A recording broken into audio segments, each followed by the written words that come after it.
Joining us at the RCS Strategic Channel. If you could start with the process of democratization in Nepal after 2006, what's been happening? Okay, thank you so much, Ms. Aranya, for this opportunity to express my viewpoints on the most pertinent issue of constitution drafting in Nepal. What has happened since 2006 was considered a very revolutionary kind of a year, because it was in 2006 that the comprehensive peace accord was signed between the Maoist insurgents and Nepal itself. So people had this hope that the ongoing conflict would stop. There was a lot of plundering, a lot of brutalities. So they were hopeful that they would be living in peace from then on. But what has followed since then has resulted in a big frustration among the common people there, because since 2006, it was in 2008, after the signing of the peace accord, that the Maoists came to the political mainstream. After a while, it was Prachanda, who became the first Prime Minister of this interim government, which was the Constituent Assembly, and it was formulated to draft a constitution within a time period of 2 years. But due to disagreements between his own party, as well as there was a major dispute with Prachanda over the appointment of the then Nepal Army Chief Kotwal, and he had a dispute with the president. So there were disagreements, so he had to step down because of that. So he stepped down, so there was a kind of a vacuum for some time. Then a lot of political leaders from different parties came to be Prime Ministers of Nepal. There was Madhav Kumar Nepal from Communist Party of Nepal. Then it was disagreements within his own party. Then Jalnath Khanal came into power as well.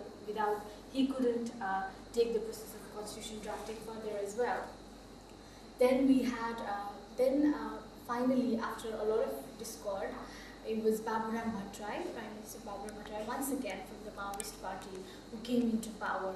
People had associated a lot of hope with his leadership that, okay, something might happen during his time, that the constitution would finally be done during his time. But what happened during Baburam, there was a progress compared to what other leaders had done, like PLA integration, which was the integration of former Maoist combatants into Nepal, and progressed during this time. But his tenure also expired without drafting a constitution. Altogether, the Constituent Assembly extended its deadline, which was supposed to be as 2 years, in fact, to a maximum of 4 years. But during Baburam's reign, I think it was on 28th of May 2012, that the Supreme Court couldn't extend the deadline further. So ultimately, this first Constituent Assembly, it got dissolved without drafting any new constitution. This particular time when Baburam, when the Constituent Assembly was dissolved, because it was a kind of a flawed Constituent Assembly, the first Constituent Assembly, because they had not envisioned a time when the Constituent Assembly would fail to draft a constitution. So there was no parliament, no Constituent Assembly, so it was a completely uncertain kind of a period during this time. So what's being done now in terms of dealing with this constitutional state? What happened was, after Baburam Bhattarai stepped down, there was a lot of uncertainty, and there was disagreements between Baburam Bhattarai and the head of the president, Ram Viren Yadav. There was consistently the political parties wanted Baburam Bhattarai to step down, so that there would be new elections, a new government, which would pave a path for new elections. But is a compromise possible by just getting someone to step down? What has happened then is Baburam Bhattarai said he wouldn't step down. So this time was marked with confrontations. But then there were suggestions that we should adopt a Bangladesh model of the government. So finally, what has happened now is Kinraj Regni, who is the reigning Chief Justice of Nepal. He has been appointed as the Prime Minister, as an he emerged, in fact, as an all-acceptable candidate for all the political parties, which is, it's very hard to reach a consensus between political parties in Nepal. So finally, Kinraj Regni has been appointed as the reigning as the Prime Minister of this caretaker government, so-called election government. In fact, this government was given the responsibility to draft a constitution by June 2013, but it's already May and we don't see any signs of it being progressed forward, the elections being progressed forward. So what's the participation of youth in this political process, in this tug of war? In fact, I would say the youth is quite frustrated at the minute because of a lot of disagreements. Sometimes they agree on one thing, then there is a disagreement over a lot of things. There are a lot of basic formalities that needs to be settled before we proceed to elections as well, like the Truth and Reconciliation, it has not been settled. There is a dispute over the modality of the government, whether the Prime Minister would be the head or the President would be the head. There's even a dispute over how many seats we are going to have now, because initially they had agreed to lessen the seats so that would save the country's budget to some extent. But now everybody wants to be in power, so with the new elections thing coming up, so they want more seats again. So youth is trying to advocate in their own way, through social media, or media is saying a lot about what's happening as well.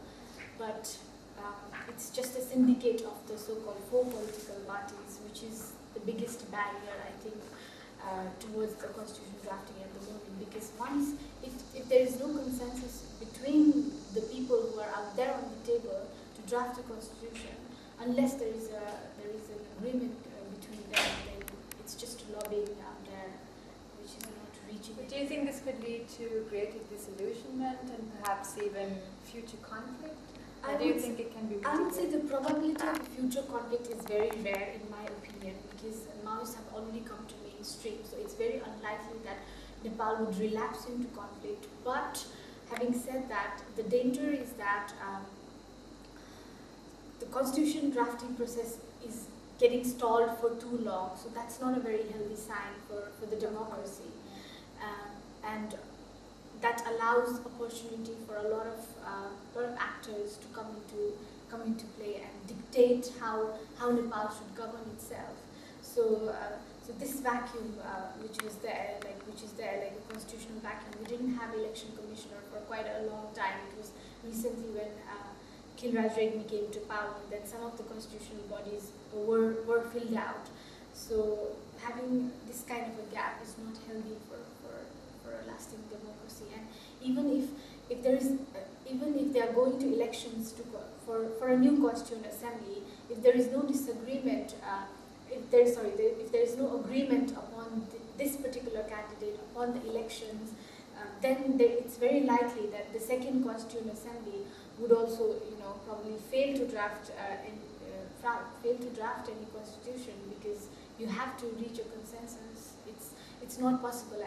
And at the same time, while this is happening, there is a faction of population.